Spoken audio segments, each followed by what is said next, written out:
हाय घिरी कौरवन में द्रौपदी पुकारी जब गिरी कौरवन में। अरे द्रौपदी पुकारी जब घिरी कौरवन में द्रौपदी पुकारी जब गिरी कौरवन में। अरे करी नया वारी राधे अरे करी नया वारी तुम दौड़े आए पल में ओरे बनवारी तेरी आशा लगी मन में। ओरे गिरधारी तेरी आशा लगी मन में। ओरे बनवारी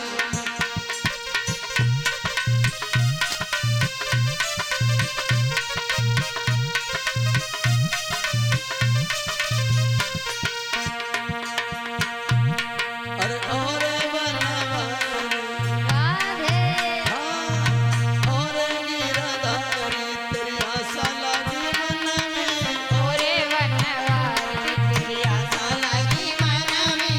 ओरे गिरधारी तेरी आशा लगी मन में। ओरे बनवारी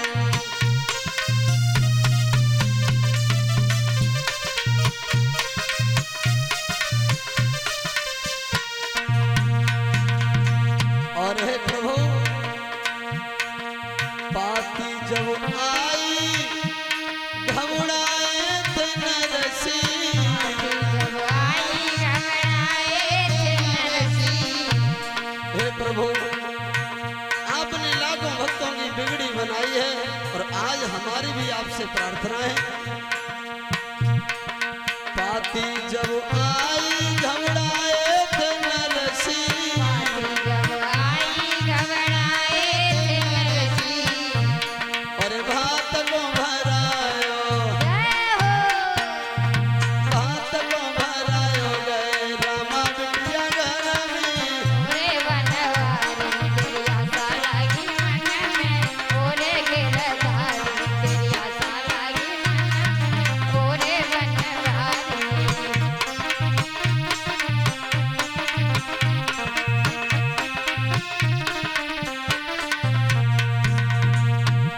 अरे और गिरधारी तेरी आशा लगी मन में और गिरधारी तेरी आशा लगी मन में। ओरे बनवारी तेरी आशा लगी मन में। ओरे गिरधारी हरि बोल।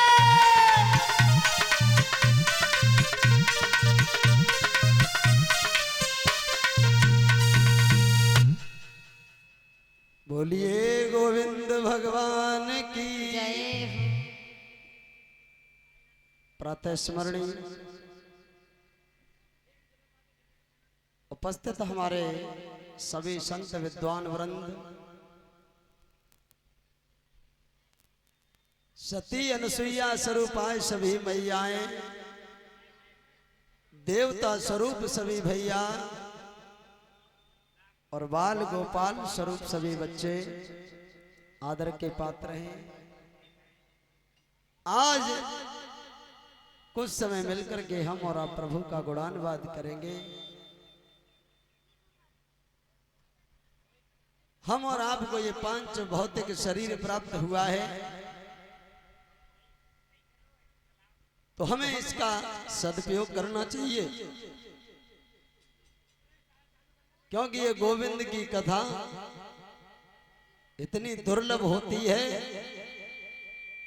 बड़े भाग्यों से सुनने को मिलती है। एक बार जब सुखदेव जी राजन परीक्षित जी को कथा सुनाने के लिए तैयार हुए उसी समय स्वर्ग के सारे देवता अमृत का कलश लेकर के सुखदेव जी के पास में आए और कहा कि सुखदेव परीक्षित को 7 दिन में मरने का श्राप लगा है तो उनको आप ये अमृत पिला दीजिए और जो कथा रूपी अमृत आप परीक्षित को पिलाने के लिए जा रहे हैं ये हमें पिला दीजिए। सुखदेव जी ने कहा कि देवताओं शायद भागवत की महिमा तुम नहीं जानते, को स्वधा को कथा लोके को कांचह को मणिर महान ब्रह्मरार्थ विचारीवम तदा देवांजहास। को स्वधा को कथा, यानी कहाँ सुधा और कहाँ कथा। को कांच को मणिर महान, कहाँ कांच और कहाँ मणि। तुम्हें कांच के टुकड़े की तुलना एक मणि से कर रहे हो, तो मैं कथा रूपी अमृत प्रदान नहीं करूंगा। अंत में देवताओं को लौटा दिया। तो हम और आप बड़े ही बड़भागी हैं जो समवेत रूप से और आज आए इस साप्ताहिक पारायण में इस पावन भूमि पर और खुशहाली बाबा के सानिध्य में बैठकर एकीभूत हैं। तो जहां तक भी मेरी आवाज जा रही हो, सभी भक्तों से मेरा करबद्ध निवेदन है, 2 दिन और शेष हैं। जो भी दान पुण्य सत्कर्म करना है कर लो, फिर ऐसा समय पता नहीं कब मिलेगा। इसीलिए कहते हैं कि हर समय प्रभु को याद करते रहो। आइए 2 लाइन का एक भजन और उसके बाद कथा में प्रवेश करेंगे।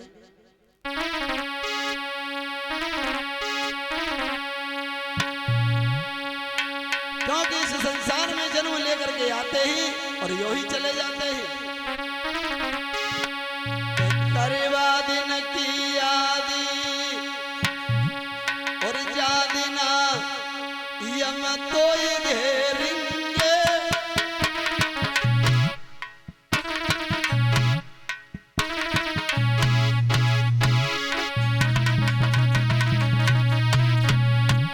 कहना है हारे करवा दिन की याद जादिना यम तो घेरेंगे। तेरी चतुराई नहीं चले संग घर बाल नहीं दिखेंगे भैया।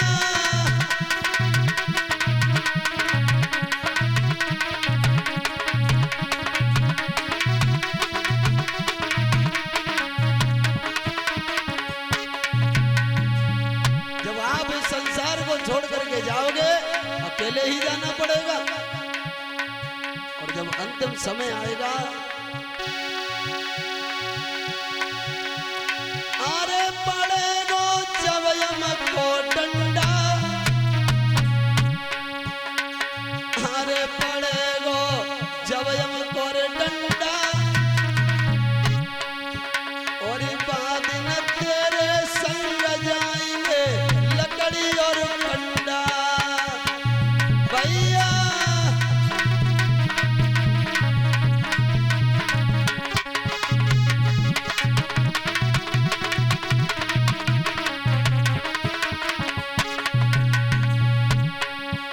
जिस दिन आपकी अंतिम यात्रा होगी, सबके नेत्रों में आंसू होंगे। आरे बहेगो अखियन से पानी, आरे बहेगो अखियन से पानी। तेरे कान संग जाए छोड़ डाल तेरी बेटा मुरझानी।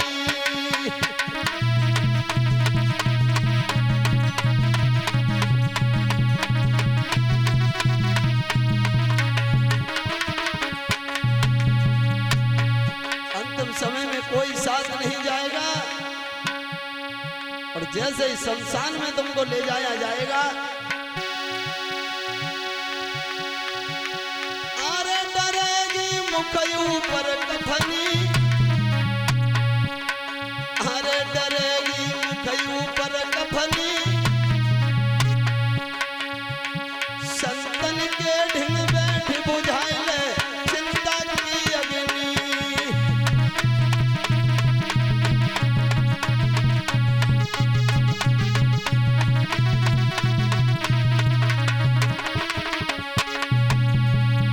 इसीलिए कहते हैं हमेशा सत्संग करो, संतों का संग करो।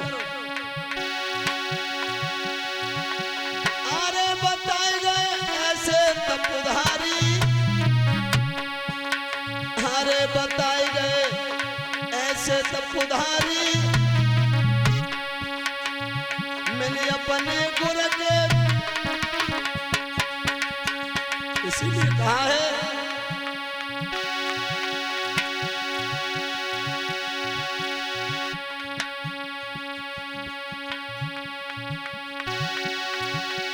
आरे बताए गए ऐसी तपधारी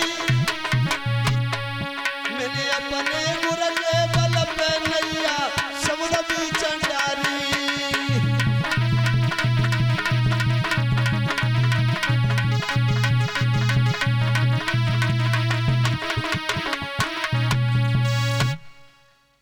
बोलिए गोविंद भगवान की। जय हो।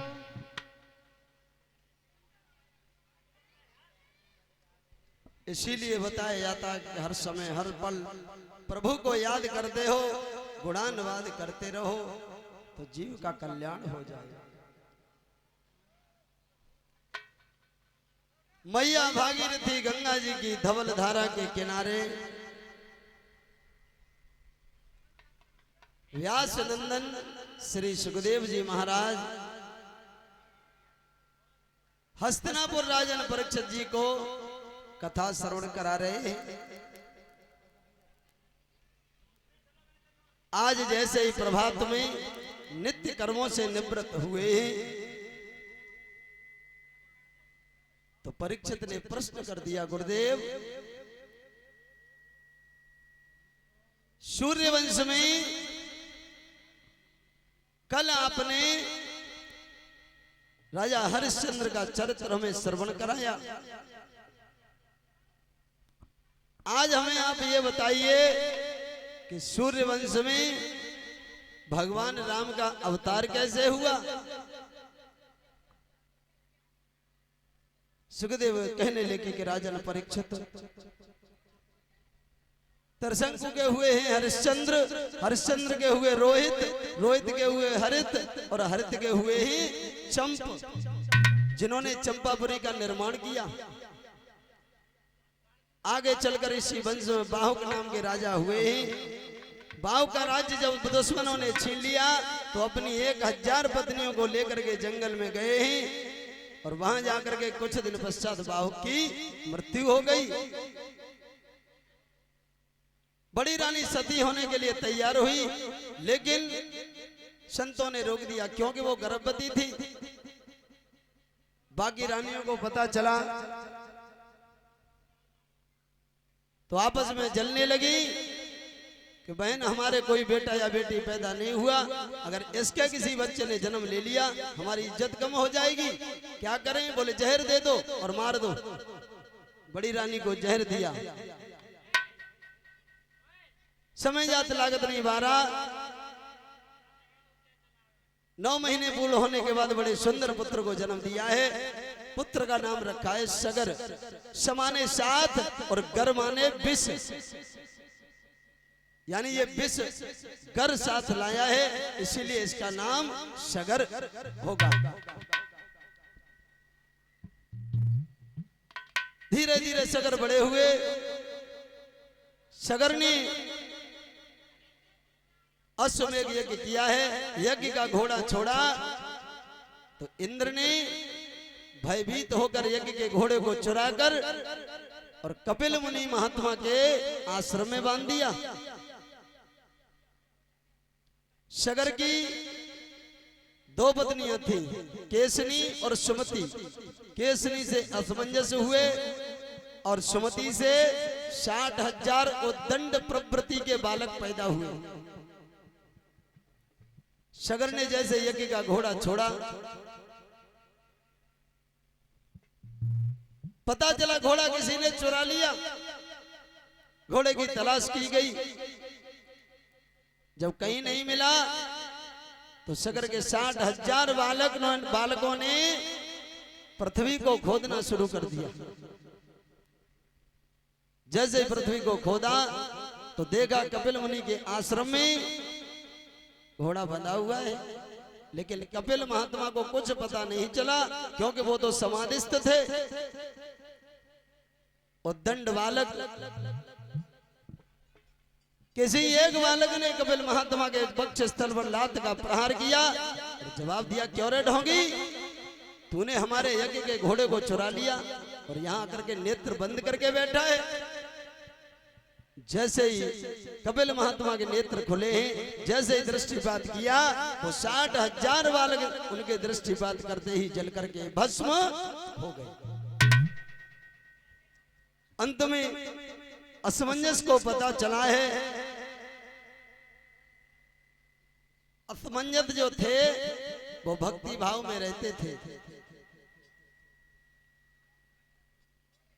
असमंजस के हुए ही अंशुमान, अंशुमान को ऋषियों ने बताया कि अगर इस गंगा जी भूतल पर आए तो तुम्हारे 60,000 पूर्वजों का उद्धार हो सकता है। अंशुमान ने कहा कि क्या करें? बोले गंगा की तपस्या करो। अंशुमान ने तपस्या की लेकिन सफल नहीं हुए। असमंजस के हुए अंशुमान और अंशुमान के हुए हैं दिलीप।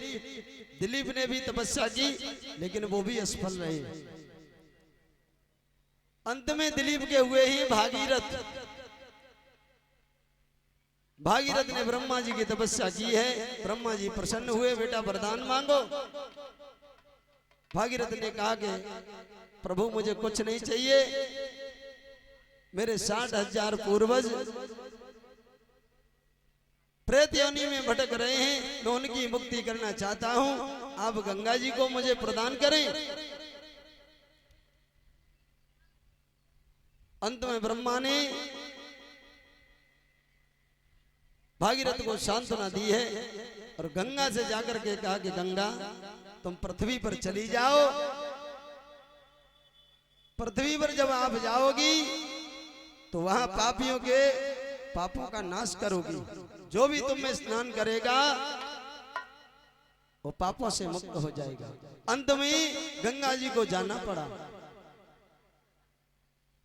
भागीरथ के प्रार्थना करने पर गंगा जी ब्रह्मांड कटाक्ष का भेदन करके और सर्वप्रथम ध्रुवलोक में आई।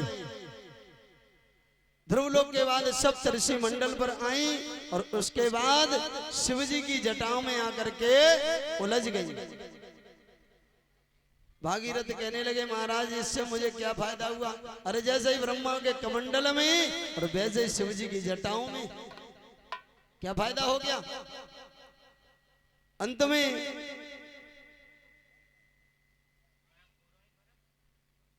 गंगा जी ने कहा ठीक है।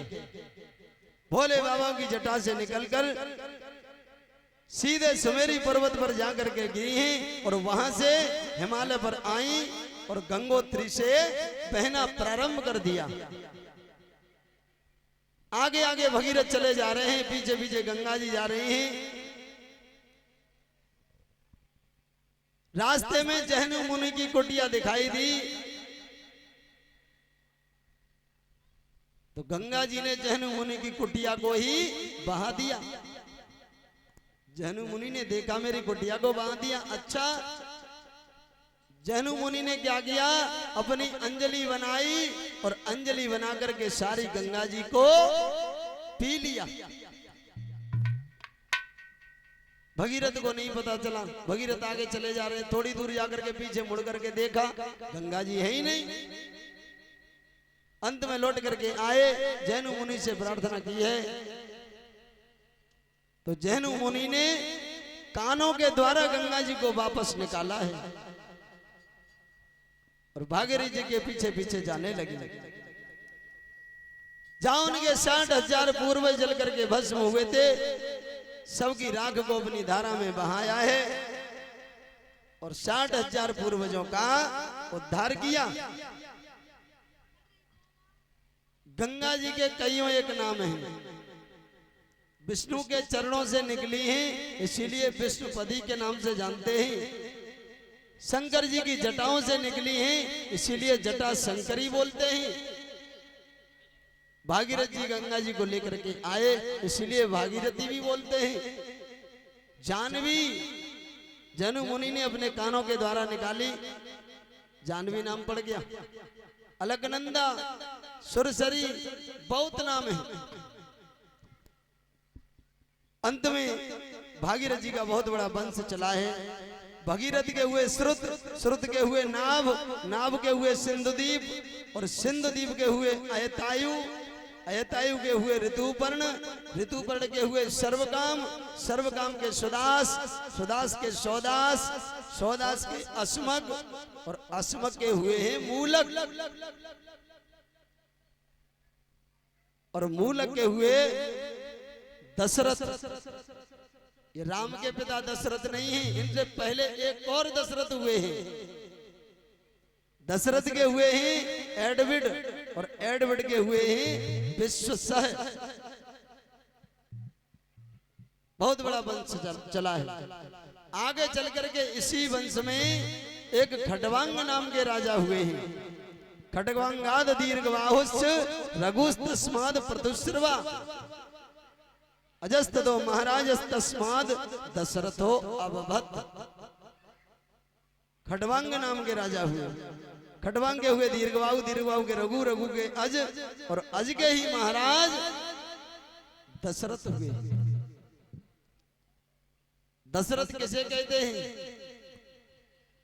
दसों दिशाओं में सूर्य के समान जिसका यश रूपी रथ जाए, यश सह दशरथ, उसे हम दशरथ बोलते हैं। अयोध्या जहां कभी युद्ध न हुआ हो, अयोध्या। अवध जहां किसी निरपराध जीव का वध न हुआ हो, उसे अवध बोलते हैं। महाराज दशरथ बड़े ही परमात्मा के भक्त हैं। परीक्षित जी एक चीज और बता दें, जो हमारा श्रीमद् भागवत महापुराण है, उसमें रामायण की कथा केवल और केवल